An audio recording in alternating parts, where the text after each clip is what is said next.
Assalamualaikum warahmatullahi wabarakatuh.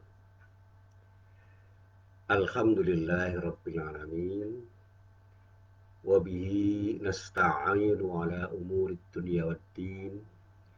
Asyhadu an la ilaha illallah wahdahu la syarika lah wa asyhadu anna Muhammadan abduhu wa rasuluh.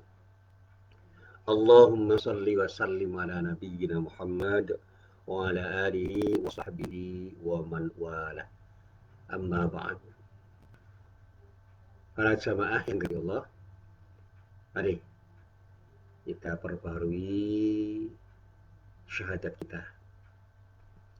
Kenapa kita harus memperbarui? Karena bukan tidak mungkin kita ini akan mengalami guncangan-guncangan di dalam kehidupan, sehingga sikap tauhid kita itu tercemar oleh karena tantangan-tantangan kehidupan yang seringkali sulit untuk kita hadapi.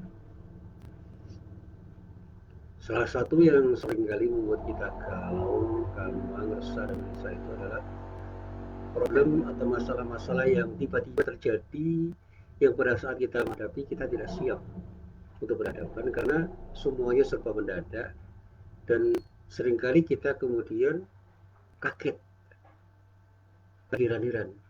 Kenapa ini bisa terjadi pada diri kita? Tidak banyak orang yang siap menghadapi masalah. Tetapi bagi orang-orang yang beriman dan punya kesabaran yang luar biasa di dalam menghadapi kehidupan, apapun masalah yang terjadi selalu akan bisa membuat dia itu sadar bahwa ini adalah bagian dari cara Allah menguji dirinya. Karena peristiwa itu bisa terjadi sebagai akibat dari perilaku kita sendiri. Kalau orang Jawa mengatakan kabeh wong ngunduh pakar tine. Pakar tine dhewe artinya apa? Semua orang itu akan memanen tanaman-tanaman yang ditanam, yang dirawat dengan perawatan yang dia lakukan. Kalau dia menanam tanaman yang benihnya bagus, di manage, dirawat dengan sebagus-bagusnya, insya Allah hasilnya bagus. Tetapi ketika dia itu menanam benih yang buruk, dirawat dengan jalan buruk, ya hasilnya akan buruk. Bahkan benih yang baik pun kalau perawatannya salah, bisa menghasilkan tanaman yang buruk dan bukan tidak mungkin akan gagal panen.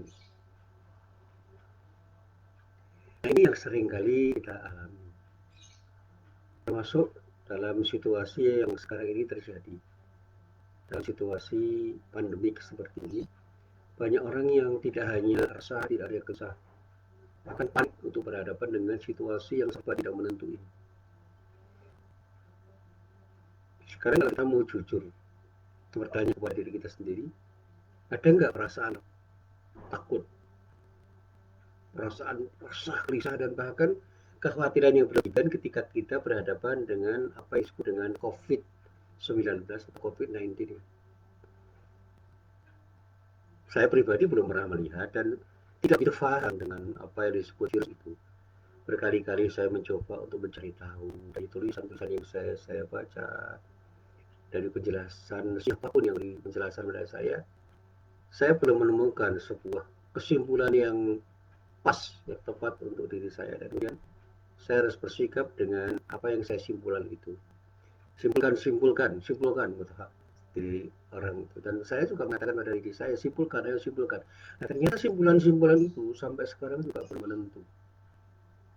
Apa dan siapa dan bagaimana virus bekerja, saya juga belum tahu betul. Akhirnya apa? Ya sudah. Dengan kesabaran yang ada pada diri saya, yang seringkali saya buat dengan ungkapan sederhana, kesabaran yang tersisa pada diri saya itu saya gunakan untuk membangun kesiapan saya untuk berhadapan dengan situasi dan kondisi sekarang ini, dan kemudian sikap yang saya ambil adalah bertawakal kepada Allah. Upaya saya sampai optimal menurut apa yang saya yang tepat untuk saya upayakan. Tepat atau tidak menurut orang lain saya juga tidak tahu, dan kadang-kadang orang mengkritik apa yang saya lakukan karena sikap saya itu barangkali dianggap oleh orang sebagai sebuah sikap yang tidak tepat. Tetapi saya ini kan punya kesiapan yang berbeda dengan orang lain. Ya, lebih kurang lah gitu, berbeda. Dan oleh karena itu saya sampaikan pada semua orang, ya biarlah saya berhadapan dengan ujian dari Allah. Ini bagian dari takdir Allah yang harus saya hadapi. Saya akan tawakal, dan tentu saja sikap tawakal itu dibarengi dengan ikhtiar yang optimal, dan saya berdoa kepada Allah mudah-mudahan Allah memberikan yang terbaik. Yang terbaik menurut Allah mungkin bukan yang terbaik menurut kita, tapi ada cara Allah untuk menguji diri kita, dan Allah pasti paling tahu terhadap apa yang terjadi dan apa yang harus terjadi pada diri kita. Ini yang selalu saya sampaikan dan selalu saya upayakan untuk saya yakini, sehingga saya menyatakan pada diri saya sendiri, ayo hadapi semua peristiwa yang terjadi, yang telah akan terjadi, dengan sabar dan tawakal. Dan apapun perolehan saya akan saya syukuri dengan sikap syukur yang optimal. Nah, sikap syukur yang optimal itu memberikan kerengan pada saya. Demikian juga kesabaran yang saya miliki itu membuat saya sedikit banyak bisa mengurangi kegelisahan saya, keresahan saya, ketakutan saya, akan kepanikan saya ketika berhadapan dengan informasi-informasi tentang apa yang disebut dengan COVID-19 ini. Ya, pandemi yang disebut orang, yang oleh WHO memang dikatakan seperti yang saya baca, itu bisa membuat orang resah. Tapi saya bertanya pada diri saya, kenapa saya harus resah dan gelisah terhadap apa kata orang? Nabi Ibrahim mengatakan, wa idza maridtu fahuwa yashfin. Kalau saya sakit, Allah yang menyembuhkannya. Jadi obat itu dari Allah, dan efektivitas obat yang bisa kita konsumsi itu sangat tergantung pada ridho Allah. Jadi obat apapun yang kita makan, kita minum, yang kita konsumsi itu tidak akan memberikan efek apapun kecuali kita terhadap apa yang kita lakukan. Maka saya tidak 100% mempercayakan kepada obat. Saya akan selalu ingin percaya kepada yang punya obat. Siapa? Allah. Dan yang menyembuhkan segala macam penyakit, karena tidak semua penyakit bisa kita temukan obatnya, tetapi ada obat yang tepat untuk kita, termasuk ketika kita mencoba untuk dekat kepada Allah. Insya Allah Allah berikan yang terbaik bagi diri kita dimanapun, kapanpun, dan berhadapan dengan situasi apapun, termasuk situasi pandemik yang kita alami sekarang. Nah, para jemaah yang dirahmati Allah, akhirnya saya mencoba menelaah ulang apa yang pernah saya baca dari ayat Allah, dari ayat Al-Quran yang terdapat di dalam surah Al-Imran ayat 14. Saya lengkapi dengan ayat 15. Di dalam ayat itu Allah berfirman, A'udzu billahi minasyaitonir rajim. Zayyana lin-nasi hubbus syahawati minan nisa'i wal banina wal qanatiril muqaddarati minadh dhahabi wal fiddati wal khailil musawwamati wal an'ami wal harth. Dzalika mata'ul hayatid dunya wallahu 'indahu husnul ma'ab. Qul a'unabbi'ukum bi khairin min dzalikum lilladzina ittaqaw 'inda rabbihim jannatun tajri min tahtiha al-anharu khalidina fiha wa azwajun mutahharatun wa ridwanun minallah wallahu basirun bil ibad. Di dalam ayat ini Allah menegaskan, dijadikan indah pada pandangan manusia kecintaan kepada apa-apa yang diingini, yaitu wanita-wanita, anak-anak, harta yang banyak dari jenis emas, perak, kuda pilihan, binatang-binatang ternak, dan sawah ladang. Itulah kesenangan hidup di dunia. Dan di sisi Allah lah tempat kembali yang baik. Yang di dalam kitab tafsir, tempat kembali yang baik dan terbaik itu disebut dengan sebutan surga. Dan kita selalu membayangkan surga itu adalah sesuatu yang penuh dengan kenikmatan. Katakanlah, ini yang dinyatakan oleh para tafsir, siapa yang diminta untuk mengatakan, yang minta Muhammad Rasulullah Sallallahu Alaihi Wasallam. Apa yang diperintahkan oleh Allah untuk dikatakan, yang disebut di dalam ayat ini, inginkah aku kabarkan kepadamu apa yang lebih baik daripada yang demikian itu? Untuk orang-orang yang bertakwa kepada Allah, pada sisi Tuhan atau Rabb mereka, ada surga yang mengalir di bawahnya sungai-sungai. Mereka kekal di dalamnya. Dan mereka dikaruniai istri-istri yang disucikan serta keridhaan Allah. Dan Allah Maha melihat akan hamba-hambanya. Nah, coba kita telah ayat ini. Yang pertama, dunia seisinya itu memang membuat orang terpesona, terkesima, dan bahkan bisa membuat orang lupa segala-galanya. Ketika seorang laki-laki itu memandang wanita-wanita yang menarik dirinya, bukan tidak mungkin laki-laki itu terlalu ingat pada apa yang dipandang, konsentrasi betul dengan apa yang dipandang, dan pada saatnya lupa kepada Allah. Ketika orang tua itu mendambakan anak dan kemudian mendapatkan anak yang diinginkan, boleh jadi anak yang dijadikan Allah sebagai ujian hidupnya itu membuat orang lupa kepada Allah. Demikian juga harta benda yang dimiliki, yang di dalam ayat ini disebut emas, perak, kuda pilihan, binatang-binatang ternak, dan sawah ladang. Itu semua bisa membuat orang lupa kepada Allah karena terlalu cintanya orang itu pada harta-harta itu. Nah, sekarang bisa dikembangkan, tidak hanya perak dan emas, tidak hanya kuda pilihan, tidak hanya binatang ternak dan sawah ladang. Banyak hal yang membuat orang lupa, yang ketika mereka itu sudah terkesima dengan harta benda, menjadikan dia itu tertarik pada harta benda itu dan mencintai harta benda itu dengan kecintaan yang berlebihan. Itulah yang disebut kesenangan hidup di dunia. Mata al-hayat di dunia itu seperti itu. Tapi Allah menegaskan, Allah indahu husnul ma'ab, dan di sisi Allah lah tempat kembali yang baik. Jadi dibandingkan dengan apa yang dijanjikan oleh Allah, semuanya itu tidak sebanding. Allah menjanjikan kenikmatan yang tertinggi yang akan diberikan oleh Allah kepada orang-orang yang bertakwa, yang disebut dengan surga. Di gambaran surga itu kenikmatan-kenikmatan yang datang dari Allah, yang tidak ada sedikit pun orang itu bersedih ketika mendapatkannya. Jadi semua serba menyenangkan. Dan itu janji Allah. Tetapi siapa yang yakin dengan janji Allah itu? Orang kan seringkali mendapatkan keterangan surga itu nanti di akhirat kelak. Gambarannya seperti ini, seperti ini, seperti ini. Dan orang tidak tertarik karena apa? Mereka belum bisa menggambarkan dan meyakini apa yang dia gambarkan itu dengan keyakinan yang penuh. Padahal kalau kita itu betul-betul beriman, keyakinan kita terhadap surga yang dijadikan oleh Allah itu harus ada melekat di dalam diri kita. Sehingga tidak ada kemungkinan orang yang beriman yang betul-betul imannya itu kokoh terkesima dengan kenikmatan duniawi sehingga mereka lupa kepada Allah, karena janji Allah kepada orang-orang yang beriman itu luar biasa.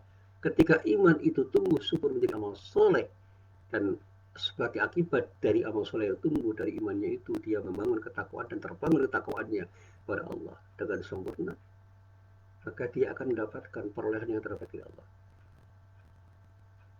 Dan janji Allah terhadap orang yang bertakwa kan di dunia wal akhirat, di dunia dan di akhirat akan mendapatkan kebahagiaan yang terbaik dari Allah, sehingga dia mendapatkan kebahagiaan duniawi dan ukhrawi. Sehingga ada ahli-ahli tafsir yang mengatakan agar surga duniawi yaitu kebahagiaan hidup yang terjadi sebagai akibat dari ketakwaan orang itu kepada Allah, sehingga Allah menjanjikan ketenangan hidup, kenyamanan, ketentraman dirinya itu komunitasnya tentram, semua serba menenangkan dirinya dan menenteramkan dirinya. Karena apa? Allah yang memberikan ketenangan batin pada orang itu karena ketakwanya. Orang yang bertakwa itu selalu akan bisa bersikap qanaah, dalam bahasa Jawa nerima iman dulu, selalu bisa bersyukur, selalu bisa bersabar, dan hidupnya itu selalu diisi dengan ketenangan-ketenangan yang terjadi sebagai akibat dari keyakinannya terhadap janji-janji Allah pada dirinya. Sehingga apapun yang terjadi pada dirinya itu tidak membuat dia kaget, karena itu bagian dari cara Allah menyapa dirinya. Termasuk ketika kita berada dalam situasi pandemi seperti ini. Kenapa kita susah? Situasi ini kan tercipta sebagai bagian dari takdir Allah untuk diri kita. Sekarang ini di sini. Kembalikan semuanya kepada yang memberikan sesuatu, yang menakdirkan. Siapa? Allah. Kembalikan semuanya kepada Allah dengan sikap tawakal. Nah, orang yang ngomong seperti ini seringkali dituduh sebagai Jabariyah. Bahkan ada istilah neo Jabariyah. Saya katakan orang yang tidak yakin terhadap hal yang seperti ini itu Qadariyah dan bisa menjadi neo Qadariyah. Qadariyah dan neo Qadariyah itu bisa seburuk Jabariyah dan neo Jabariyah. Dan bahkan bisa lebih buruk ketika orang tidak percaya bahwa ada Allah di balik semua peristiwa ini dan kemudian semua dinalar seolah-olah itu terjadi di luar kehendak Allah. Saya punya tesis saya itu adalah kajian teologis terhadap pemikiran Imam Al-Baydawi di dalam kitab tafsir Al-Baydawi. Ternyata para ulama itu menawarkan dua ragam pemikiran yang ujung-ujungnya itu merujuk pada dua cara berpikir, Qadariyah dan Jabariyah, dan kemudian menawarkan keseimbangan, jalan tengah. Qadariyah jangan, Jabariyah jangan, apalagi neo Qadariyah dan neo Jabariyah. Merasa mampu untuk berbuat sesuatu dengan kemampuan dirinya, dan kemudian lupa kepada Allah jangan. Tetapi sikap free will yang dimiliki oleh Qadariyah itu bisa terjadi pada siapapun. Seolah-olah manusia itu bebas berkehendak sebebas-bebasnya. Sebaliknya, ketika orang itu bersikap Jabariyah itu juga buruk. Seolah-olah semua terjadi tanpa upaya manusia. Dan upaya manusia itu adalah bagian dari takdir Allah juga. Ada sunnatullah, ada hukum-hukum Allah yang bersifat tetap. Yang ketika Allah itu menciptakan sesuatu, ada sebab-sebab yang oleh Allah diberikan pengetahuannya kepada manusia. Jadi kalau kita bicara takdir, ada istilah takdir mukhayyar. Ada sesuatu yang bisa dipilih oleh manusia untuk dicapai. Meskipun ada takdir mubrab, sesuatu yang manusia tidak punya pilihan kecuali menerima apapun yang datang dari Allah. Kita lahir itu tanpa upaya kita, ya. Tapi begitu kita itu diberi kemampuan untuk melakukan sesuatu, disitulah kemudian kita harus melakukan sesuatu dengan kemampuan yang diberikan oleh Allah pada diri kita. Yang pada saatnya dengan kemampuan itu kita berupaya untuk meraih sesuatu yang akan kita raih selaras dengan apa yang kita upayakan. Sehingga di dalam Al-Quran dikatakan laha maka sabat, walaiha maktasabat. Itu yang selalu dibaca oleh para ulama, para mubalik, para ustadz, para khatib. Ya, nanti bisa kita baca di dalam surat Al-Baqarah ayat terakhir, ayat 286. Coba kita renungkan. Nah, satu saat saya akan coba untuk merenung apa yang bisa saya baca dan saya pahami dari ayat itu, dan kemudian saya share, saya bagi dengan para jamaah. Nah, para jamaah yang dirahmati Allah. Di dalam ayat ini Allah mengatakan, "Qul, katakan ya Muhammad." Apa yang harus dikatakan oleh Nabi Muhammad SAW kepada umatnya? Apa? Sederhana. Inginkah aku kabarkan kepadamu apa yang lebih baik daripada yang demikian? Itu artinya apa? Ada sesuatu yang jauh lebih baik dari apa yang kamu inginkan di dunia ini. Kemudian yang dikatakan Allah di dalam ayat ini, untuk orang-orang yang bertakwa kepada Allah, pada sisi Tuhan mereka ada surga yang mengalir di bawahnya sungai-sungai, mereka kekal di dalamnya. Dan mereka dikaruniai istri-istri yang disucikan serta terima, dan Allah Maha melihat akan hamba-hambanya. Jadi ada sesuatu perlahan yang nanti pada saatnya kepada orang bertakwa kepada Allah lebih bernilai daripada perlahan duniawi yang sementara ini menjadi sesuatu yang diinginkan oleh umat manusia. Laki-laki ingin punya istri yang terbaik menurut apa yang digagas, apa yang menjadi pikiran-pikiran dia, apa yang diinginkan, apa yang diharapkan. Itu harapan-harapan seringkali luput. Tetapi Allah menjanjikan istri yang terbaik. Yang pada saatnya ketika laki-laki mendapatkannya, dia mendapat ridho dari Allah, istrinya pun mendapat ridho dari Allah. Kita kembalikan di dunia. Pernahkah kita itu berpikir sebagai laki ketika mendapatkan istri karena doa-doa kita kepada Allah, kita merasa si istri-istri kita itu adalah istri yang terbaik yang diberikan oleh Allah kepada diri kita, untuk diri kita. Sebaliknya, para wanita ketika mendapat suami yang diperoleh dari permohonannya kepada Allah, dari doa-doa mereka, kemudian mereka menganggap berpandangan, punya keyakinan bahwa inilah suami yang terbaik yang diberikan oleh Allah untuk diri saya. Kalau itu yang terjadi pada diri orang itu, itulah yang namanya sikap syukur terhadap nikmat Allah. Jadi kalau kita laki-laki istri yang dengan perolehan itu kita tidak bersyukur kepada Allah, disitulah sikap kufur nikmat kita itu terjadi. Demikian juga para wanita yang mendapatkan suami-suami yang datang, yang didatangkan, yang diberikan Allah, kok tidak bisa mensyukuri nikmatnya, nikmat Allah yang diberikan oleh Allah pada diri mereka, itulah sikap kufur nikmat yang seharusnya membuat dia sadar. Allah ridho, dan ridho Allah itu segala-galanya. Bahkan para ulama, ya saya dulu pernah belajar sedikit tentang tasawuf, ridho Allah itu sesuatu yang ketika kita peroleh itu lebih dari apapun yang kita peroleh di dunia ini. Jadi jangan pernah kita itu melakukan sesuatu yang akan menjadikan Allah tidak ridho. Sehingga apapun yang kita cari, jangan kita cari sesuatu yang tidak akan membuat Allah ridho. Jangan cari sesuatu yang haram dengan cara yang haram, dengan cara yang tidak benar, dengan cara yang melanggar syariat Allah. Bahkan sesuatu yang halal pun kita cari dengan cara yang halal. Dan ketika kita peroleh, tidak gunakan dengan cara yang halal, sehingga kita akan selalu mendapatkan ridha Allah, karena yang kita cari adalah sesuatu yang halal dengan cara yang halal, dan kita gunakan dengan sebaik-baiknya dalam rangka untuk mendekatkan diri kita kepada Allah. Karena betapapun semua yang ada di dalam hidup kita itu adalah ujian dari Allah, agar kita itu betul-betul ingat kepada Allah dengan sikap syukur kita, yang harus kita jadikan sebagai alas untuk melakukan tindakan apapun ketika kita mendapatkan kenikmatan dari Allah. Dan pada saatnya ketika kita diuji dengan ujian apapun, bersabarlah, karena betapapun ujian kesabaran itu akan selalu ada dan terjadi pada diri kita, termasuk ujian yang terjadi pada saat ini, ketika Allah betul-betul memberikan ujian yang berat pada diri kita, termasuk ujian pandemi yang sekarang ini terjadi, yang membuat orang kesal dan gelisah. Dan Allah menegaskan, wallahu basirun bil ibad. Allah itu basir, maha melihat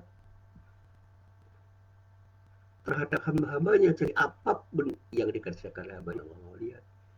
Bahkan apapun yang digagas oleh hambanya, digagas dengan gagasan apapun hamba tidak Allah. Karena apa yang tersembunyi di dalam hati para hamba Allah itu, Allah mengerti betul apa yang ada di dalam hati. Nah, para jamaah yang dirahmati Allah, di dalam ayat ini Allah memberitahukan, menginformasikan mengenai apa yang selama ini orang berupa kehidupan duniawi atau gemerlap dunia dengan ragam kenikmatan yang luar biasa. Allah mulainya dengan menyebut wanita, karena fitnah yang ditimbulkan oleh wanita bagi kaum laki-laki itu pada umumnya sangat berat dibandingkan fitnah-fitnah yang ditimbulkan bagi kaum laki, dan bahkan lebih berat daripada fitnah yang ditimbulkan laki-laki terhadap kaum wanita. Sebagaimana yang disebutkan di dalam sebuah hadis sahih, Rasulullah bersabda, ma taraktu ba'di fitnatan adarra 'ala rijali minan nisa. Aku, kata Rasulullah, tidak meninggalkan suatu fitnah yang lebih berbahaya bagi kaum laki-laki daripada wanita.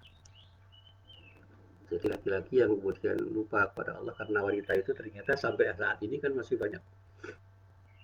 Nah, ini hadis yang diriwayatkan oleh Imam Bukhari dan Muslim. Kita bisa melacak nanti di dalam Sahih Bukhari pada juz 7 halaman 11, hadisnya nomor 5096, dan dari dalam kitab Sahih Muslim ada dalam juz 8 halamannya halaman 89, hadisnya nomor 7121, dan semuanya berasal dari sahabat Usamah bin Zaid radhiyallahu anhu.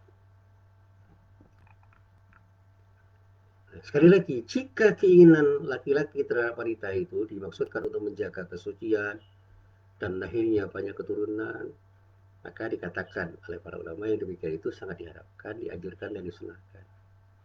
Jadi jangan pernah kemudian kita mengatakan jangan pernah laki-laki itu tidak tertarik pada wanita. Jangan begitu. Tertariklah pada wanita untuk menjaga kesucian wanita itu. Jadilah laki-laki yang ingin menjadikan wanita itu sebagai bagian dari kenikmatan Allah yang kita syukuri. Dan itulah yang diharapkan, itulah yang dianjurkan, dan itulah yang disunahkan, yang memang harus terjadi pada setiap laki-laki. Sebagaimana beberapa hadis Nabi yang isinya menganjurkan untuk menikah. Dalam sabdanya dikatakan ad-dunya mata'un. Dunia itu adalah perhiasan. Wa khairu mata'ad dunya al-mar'atus salihah. Dan sebaik-baik perhiasan dunia adalah wanita salihah. Ini hadis sahih riwayat Muslim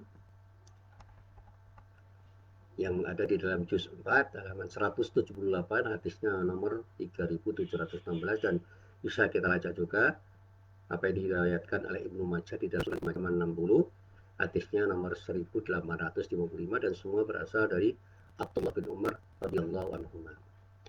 Nah, para jemaah yang berbahagia, hadis-hadis lain yang menjelaskan persoalan ini ya mirip-mirip saja. Ada sebuah hadis yang menganjurkan seperti itu. Di dalam sabdanya Rasulullah pernah mengatakan, "Innama hubbilayya min dunyakum an-nisa'u wa ju'ilat qurratu 'aini." Jadikan aku menyukai wanita dan wangi-wangian, dan jadikan kesejukan mata hatiku di dalam salat. Jadi ketika orang itu mencintai wanita, mencintai sesuatu yang berbau wangi, semerbak harum, dan semua itu akan dijadikan sebagai qurratu 'ain, sesuatu yang menunjukkan pandangan mata di dalam sholat. Itu di dalam hadis yang kita lacak nanti di dalam beberapa kitab sama. Dalam Sunan Nasai ada, di dalam Musnad Ahmad, di dalam Sunan Al-Kubra, di dalam riwayatnya Al-Bayhaqi, di dalam kitab Al-Mustadrak Al-Hakim, di dalam riwayatnya Imam At-Tabarani, semua sama. Semua berasal dari Anas bin Malik. Ini semuanya instinktif. Jadi kalau ada laki-laki mencintai wanita dan segala hal yang terkait dengan kaum wanita itu biasa. Dan ketika di dalam sholat itu bisa mengganggu. Tetapi bagi orang-orang yang betul-betul mencintai wanita karena Allah, di dalam sholatnya yang kita ingat bukan kecantikan wanita, tetapi betapa nikmat Allah itu luar biasa kepada laki-laki yang telah menjadikan wanita sebagai sesuatu yang menyejukkan pandangan mata dan menenteramkan hati. Hingga sholatnya itu tidak terganggu karena wanita itu. Bahkan orang terdorong untuk sholat dalam rangka untuk mensyukuri nikmat Allah, dan kemudian di sela-sela doanya dia bermohon kepada Allah, ya Allah, berikanlah wanita yang menunjukkan hatiku itu sebagai pendamping hidupku, agar aku lebih dekat denganmu dan bisa bersama dengannya untuk menggapai ridhomu. Itu doa-doa yang bisa kita ucapkan. Nah, ketika orang kecinta kepada anak, itu instinktif. Anak itu bisa menjadi ujian bagi kita, iya. Dan ketika orang cinta kepada anak, itu hal-hal yang wajar. Dan kalau ada orang tua yang tidak mencintai anak, itu tidak baik. Sehingga ketika kita mendapatkan anak, punya keturunan yang banyak, jangan bisa. Sebaliknya, ketika Allah belum memberikan keturunan, bersabarlah. Karena kecintaan kita kepada anak yang kemudian terhambat karena kita belum punya anak, itu bisa membuat kita lupa kepada Allah. Demikian juga sebaliknya, orang yang banyak anak, yang punya banyak anak, bisa kemudian mengeluh karena apa? Banyak anak itu menciptakan masalah yang luar biasa ketika dia harus membiayai anak-anaknya yang lahir dari rahim istrinya. Demikian juga harta-harta yang jumlahnya luar biasa itu bisa membuat orang lupa kepada Allah. Dan pada saatnya, kecintaan kepada harta itu bisa membuat orang itu sangat mencintai hartanya, dan karena cintanya pada hartanya itu bahkan mempertuhankan hartanya, dan ketika itulah kemudian orang itu lupa kepada Allah. Ini ujian hidup.